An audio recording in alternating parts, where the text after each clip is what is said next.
Hello friends, welcome to AKP library. तो आज की वीडियो जो है ये है क्लास 10th के लिए रिसोर्स एंड डेवलपमेंट यानी संसाधन एवं विकास की है, जियोग्राफी की है। फर्स्ट चैप्टर तो बहुत ही इंपॉर्टेंट है बोर्ड एग्ज़ाम 2022 के लिए।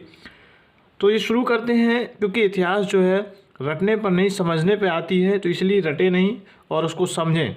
और एक बार अच्छे से अगर समझ गए तो बार बार रटने की आवश्यकता नहीं पड़ेगी। तो शुरू करते हैं रिसोर्स एंड डेवलपमेंट, संसाधन एवं विकास। देखिए, संसाधन क्या होते हैं। संसाधन का मतलब आप समझ सकते हैं कि ऐसे साधन या संसाधन जो जिनकी ज़रूरत हमें होती है, हमें आवश्यकता होती है। संसाधन वे वस्तुएं हैं जिनसे हमारा जीवन बिल्कुल आसान हो गया है। चाहे हमारा सुबह हमारे जागने से लेकर शाम को सोने तक जिन वस्तुएं से हम घिरे रहते हैं वो सारी चीज़ें संसाधन ही तो हैं। चाहे वो प्राकृतिक हों या मानव निर्मित हों, वे सभी संसाधन हैं। चाहे हवा हो, जल हो, कोयला हो, पेट्रोल हो, डीजल हो, पेड़ पौधे हों, ये सभी संसाधन हैं। चाहे वो प्रकृति ने दिए हों, हवा, जल, मिट्टी, या फिर मानव निर्मित हो। सुई से लेके हवाई जहाज़ तक सारी चीज़ें क्या हैं? ये संसाधन हैं। इनके से हमारे जीवन में बहुत सारी जो है आसान चीज़ें हो गई हैं। जहाँ हम जो है घंटों में जो है जाते थे, यात्राएं होती थी, आज उन जो है संसाधनों के माध्यम से आज हम जो है मिनटों में यात्राएं, सेकंडों में यात्राएं कर लेते हैं। तो ये सारी चीज़ें क्या हैं? संसाधन ही तो हैं। तो अगर बात करें डेफिनेशन की, तो पर्यावरण में उपलब्ध वे सभी वस्तुएं जिनमें मानवीय आवश्यकताओं की पूर्ति की क्षमता होती है संसाधन कहलाते हैं। यानी कि पर्यावरण में उपलब्ध, पर्यावरण का मतलब हो गया जो हमारे चारों तरफ है। पर्यावरण का मतलब होता है परिधन आवरण, अर्थात जो चारों ओर से हमें घेरे हुए हैं। तो पर्यावरण में उपलब्ध वे सभी वस्तुएं यानी ऐसी सभी वस्तुएं जिनमें मानवीय यानी मानव के आवश्यकताओं की पूर्ति के लिए क्षमता होती है, यानी हमारी जो आवश्यकताओं की पूर्ति कर सकती हैं, ऐसी वे सभी चीज़ें जो हमारे पास मौजूद हैं, हमारे आसपास मौजूद हैं, वे सारी संसाधन कहलाती हैं। संसाधन जो बहुत सारी चीज़ें हैं संसाधन में, पंखा, बस, कूलर, टीवी, फ्रिज, ये सारी चीज़ें संसाधन ही है जो हमारी आवश्यकताओं की पूर्ति कर रही होती हैं। तो इन सबको हम जो है संसाधन ही कहते हैं। संसाधन के बिना आज का जीवन संभव नहीं है। अब बात करते हैं संसाधनों के वर्गीकरण की। संसाधनों का वर्गीकरण जो है, संसाधनों के वर्गीकरण इनकी आवश्यकताओं, क्षमताओं, उत्पत्ति के आधार पर इनको जो है 4 भागों में बांटा गया है। यानी उत्पत्ति के आधार पर, समाप्यता के आधार पर, स्वामित्व के आधार पर और विकास के स्तर के आधार पर ये संसाधनों का वर्गीकरण है। यानी संसाधनों को हमने जो है 4 भागों में बांट लिया है। जितने भी संसार में संसाधन आते हैं, यानी उत्पत्ति के आधार पर, दूसरा है समाप्यता के आधार पर, स्वामित्व के आधार पर और विकास के स्तर के आधार पर, ये संसाधनों का वर्गीकरण है। अगर हम बात करें उत्पत्ति के आधार पर बात करें हम, तो उत्पत्ति के आधार पर भी हमने संसाधनों को जो है 2 भागों में बांट रखा है। उत्पत्ति के आधार पर बात करें तो आता है जैव संसाधन और अजैव संसाधन। क्योंकि जो उत्पत्ति होती है, संसाधन भी तो कहीं ना कहीं से उत्पन्न ही होते हैं। तो उत्पत्ति के आधार पर हमने संसाधनों को बांटा है 2 भागों में। देखिए, अगर आप नए हैं चैनल में तो चैनल को लाइक, सब्सक्राइब और शेयर जरूर करें। तो उत्पत्ति के आधार पर यानी उत्पन्न हुए के आधार पर संसाधनों को 2 भागों में बांटा गया है। ये हैं आपके जैव संसाधन और अजैव संसाधन। अब बात करते हैं इन जैव संसाधनों की क्या होते हैं। तो जैव संसाधन वे सभी संसाधन होते हैं जो है उत्पन्न हुए हैं या जिनसे जो जीवित जीवाश्मों से बने हैं, वे सभी जो है जैव संसाधन। जैव मतलब जीवन, याद रख सकते हैं। जैव का मतलब हो गया जीवन, यानी कि जो जीवित जीवाश्मों या जीवित चीज़ों से बने हैं वे सभी जैव संसाधन कहलाते हैं। जैव संसाधनों में हम बात करें तो बहुत सारी चीज़ें आ जाती हैं। उदाहरण के तौर पर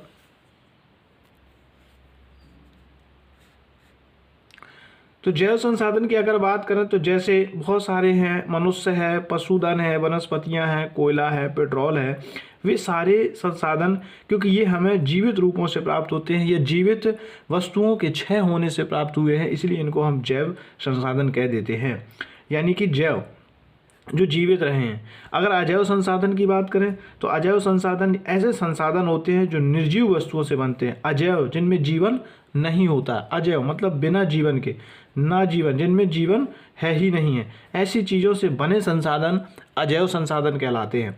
अजैव संसाधनों की बात करें तो बहुत सारी चीज़ें हैं, मृदा है, धातुएं हैं, चट्टानें हैं, पेड़ पौधे हैं, लकड़ियाँ हैं, ये सारी जो है क्या है, ये सारी जो है अजैव संसाधन है। मृदा, धातु, चट्टानें, तो ये सब अजैव संसाधन हैं। और वे संसाधन हैं जो जीवित जीवाश्मों से बने हैं। मनुष्य, पशुधन, वनस्पतियाँ हैं और कोयला है, पेट्रोल है, ये सारे क्या हैं, जैव संसाधन। देखिए वनस्पतियाँ भी जैव संसाधन होती हैं क्योंकि वो पेड़ों में भी जीवन होता है। तो यही क्वेश्चन बहुविकल्पी में और अति लघु में बन जाता है कि जैव संसाधन किसे कहते हैं और अजैव संसाधन किसे कहते हैं। एक क्वेश्चन ये बनता है कि उत्पत्ति के आधार पर संसाधन कितने प्रकार के होते हैं, तो उत्पत्ति के आधार पर संसाधन 2 प्रकार के होते हैं, एक जैव संसाधन और दूसरा अजैव संसाधन। अगर बात करते जैव संसाधन की, तो जैव संसाधन वे संसाधन होते हैं जो जीवित चीज़ों से प्राप्त होते हैं या जीवित रूपों के क्षय से बनते हैं। मनुष्य, पशुधन, कोयला, पेट्रोल, ये सारी चीज़ें जो हैं जैव संसाधन के अंतर्गत आती हैं। और अगर अजैव संसाधन की बात आती है तो अजैव संसाधन वे संसाधन होते हैं जो निर्जीव वस्तुओं के क्षय होने से या विघटित होने से बने होते हैं, उन्हें हम अजैव संसाधन कहते हैं। जैसे कि अब आपके सामने है मृदा है, धातुएं हैं, चट्टानें हैं, ये सारी जो हैं अजैव संसाधन के अंतर्गत आती हैं। अगर हम अब बात कर लें तो समाप्तता के आधार पर अगर बात करें तो दूसरा आता है संसाधनों के वर्गीकरण में समाप्तता के आधार पर, यानी समाप्त होने के आधार पर संसाधनों को बांटा गया है। तो समाप्त होने के आधार पर संसाधनों को 2 भागों में बांटते हैं हम, नवीकरणीय और अनवीकरणीय। कितने भागों में बांट देते हैं? 2 भागों में बांटते हैं, नवीकरणीय और अनवीकरणीय। सीधा क्वेश्चन बनता है कि समाप्तता के आधार पर संसाधनों को कितने भागों में बांटा गया है, तो 2 भागों में बांटते हैं हम, एक नवीकरणीय और एक अनवीकरणीय। क्वेश्चन ये भी बनता है कि नवीकरणीय संसाधन किसे कहते हैं। ऐसे कर जैसे नवीकरणीय, नवी यानी कि नया होना, याद रख सकते हैं आप, नया होना यानी जिससे हम नया कर सकते हैं, जिन्हें पुनः उत्पन्न या प्राप्त किया जा सकता है, वे नवीकरणीय संसाधन कहलाते हैं। नवी मतलब नया, याद रख सकते हैं, जिन्हें नया कर सकते हैं, नवीकरणीय, नया कर सकते हैं। तो जिन संसाधनों का हम नया कर सकते हैं यानी उपयोग में ला सकते हैं, पुनः उत्पन्न कर सकते हैं, वो नवीकरणीय संसाधन कहलाते हैं। जैसे अगर बात करें सौर ऊर्जा है, जितने नेचुरल रिसोर्स हैं वो सारे जो है नवीकरणीय संसाधन है। पवन ऊर्जा है, जल ऊर्जा है, वन है, वनस्पतियां हैं, ये सारे जो है, ज्वारीय ऊर्जा है, ये सारी, इनको जो है 2 भागों में बांट देते, सतत संसाधन और जैविकीय संसाधन। लेकिन मेन इंपॉर्टेंट यही हो जाता है। तो नवीकरणीय को ऐसे संसाधन जिन्हें पुनः उत्पन्न किया जा सकता है या जिन्हें पुनः प्राप्त किया जा सकता है, उन्हें हम नवीकरणीय संसाधन कह देते हैं। पवन ऊर्जा, जल ऊर्जा, वनस्पतियाँ, ये सारी जो है नवीकरणीय संसाधन है। और अगर हम अनवीकरणीय की बात करें, आ लग गया मतलब इसको दोबारा उत्पन्न नहीं किया जा सकता, पुनः उत्पन्न नहीं कर सकते हैं, इसलिए अनवीकरणीय हो जाता है। वो जो है वही रहेगा, एक बार समाप्त होने के बाद दोबारा नहीं मिलेंगे। तो अनवीकरणीय संसाधन जिन्हें एक बार उपयोग करने के पश्चात पुनः प्राप्त नहीं कर सकते हैं, वो अनवीकरणीय संसाधन कहलाते हैं। तो सीधा क्वेश्चन बन जाता है बोर्ड एग्जाम में कि अनवीकरणीय संसाधन किसे कहते हैं। तो आंसर बनेगा जिन्हें एक बार प्रयोग करने के पश्चात पुनः प्राप्त नहीं किया जा सकता, वे अनवीकरणीय संसाधन कहलाते हैं। यानी ऐसे संसाधन जिन्हें एक बार उपयोग करने के बाद दोबारा उपयोग में नहीं ला सकते हैं, वे कहलाते हैं अनवीकरणीय संसाधन। जैसे खनिज, जीवाश्म ईंधन, लौह अयस्क, ये क्या हैं, ये सारे जो हैं अनवीकरणीय संसाधन है। इन्हें एक बार हम खनिज यानी लौह अयस्क को एक बार उपयोग करने के बाद उपयोग नहीं ला सकते। जीवाश्म ईंधन जो भी ज़मीन से प्राप्त होते हैं, उनका उपयोग करने के बाद हम उनका जो है पुनः चक्रण नहीं कर सकते हैं। ये जो है क्या हो जाते हैं, इन्हीं को जो है, जैसे पेट्रोल भी आ जाता है, ये भी जीवाश्म ईंधन में है, डीजल भी है, कोयला भी है, ये सारे क्या है, अनवीकरणीय संसाधन। क्योंकि कोयला एक बार उपयोग होने के बाद जो है पुनः चक्रण नहीं किया जा सकता है, ये समाप्त हो जाएगा। तो ये जो है क्या है, ये अनवीकरणीय संसाधन है, ये एक बार समाप्त हो जाएंगे, दोबारा नहीं मिलेंगे। तो अनवीकरणीय संसाधन जो भी हैं उन्हें हमें जो है बचा के रखना होगा। इसलिए जो है ज़्यादातर जोर दिया जा रहा है कि नवीकरणीय संसाधनों का उपयोग अधिक किया जाए और अनवीकरणीयों का भंडारण जो है कम होने की वजह से इन्हें जो है धीमा उपयोग किया जाए। तो अनवीकरणीय संसाधन एक बार समाप्त होने के बाद पुनः उपयोग में नहीं आएंगे, इसलिए इन्हें जो है हम क्या बोल देते हैं, अनवीकरणीय संसाधन। तो इन्हें हमें उतना ही उपयोग करना है जितना जो है उपयोग में आए, और उससे अधिक अगर हम इनका अधिक दोहन करेंगे तो ये बहुत जल्दी समाप्त हो जाएंगे, और जो है एक समय ऐसा आएगा जब जो है ऊर्जा की आवश्यकता होगी और ऊर्जा हमारे पास नहीं होगी। इसलिए नवीकरणीय संसाधनों पर अधिक जोर, यानी पवन ऊर्जा एक बार उपयुक्त करने के बाद भी उसको पुनः उपयोग किया जा सकता है।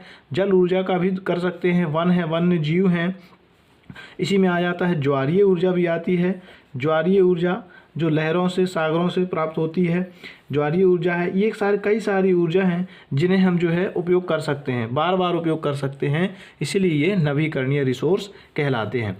आगे बात करें हम अगले तीसरे पॉइंट की इसके, तो इसका तीसरा पॉइंट आता है स्वामित्व के आधार पर, यानी कि मालिकाना हक के आधार पर। तो स्वामित्व यानी कि स्वामित्व के आधार पर इनको जो है हमने बांटा है 4 भागों में बांट रखा, यानी कि व्यक्तिगत संसाधन, सामुदायिक संसाधन, राष्ट्रीय संसाधन और अंतर्राष्ट्रीय संसाधन। व्यक्तिगत संसाधन की बात करें तो ऐसे संसाधन जैसे कि जिसमें लोगों का स्वयं का हक होता है, जैसे बागान है, तालाब हैं, कुएं हैं, चारागाह भूमि है, ये व्यक्तिगत संसाधन जो व्यक्ति के खुद के होते हैं। ऐसे संसाधन जो व्यक्तिगत संसाधन में बांट दिए जाते हैं खुद के, जैसे बागान हो गया, व्यक्तियों का पर्सनल होता है, खुद का होता है, तालाब होते हैं, कुएं होते हैं, चारागाह भूमियाँ हैं। तो ऐसे संसाधन जो है स्वामित्व के आधार पर इनको जो है 4 भागों में बांटते हैं, व्यक्तिगत, सामुदायिक, राष्ट्रीय और अंतर्राष्ट्रीय।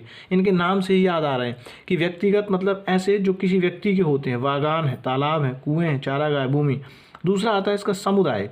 समुदायिक मतलब होता है समुदाय से, यानी पूरे सभी लोगों का जिसमें हक हो, तो वो समुदाय कहलाता है। जैसे शमशान, खेल का मैदान होता है, जैसे गांव की चारण भूमियाँ होती हैं, शहरों में सार्वजनिक पार्क हैं, है ना, शहरों में सार्वजनिक पार्क हैं, शहरों में सार्वजनिक पार्क कहलाते हैं।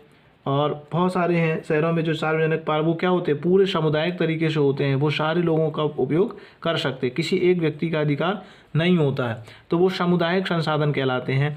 राष्ट्रीय संसाधन क्या होते हैं, राष्ट्रीय संसाधन होते हैं जो राष्ट्र के संसाधन होते हैं, देश के संसाधन होते हैं, जैसे जल संसाधन हो गया, वन एवं वन्य जीव हो गए, और उसी में आ जाते हैं आपका ये भी अगर हम राष्ट्रीय संसाधन की बात करें तो जल, राष्ट्रीय की राजनीति के सीमा के अंदर की संपूर्ण भूमि, जो भी राष्ट्र की भूमि होगी वो सारी राष्ट्रीय संसाधन में आ जाती है। राष्ट्र मतलब देश की, तो जो भी देश के संसाधन हैं, जल है, वन्य जीव हैं, खनिज हैं, वन, ये सारे जो हैं राष्ट्रीय संसाधन के अंतर्गत आते हैं।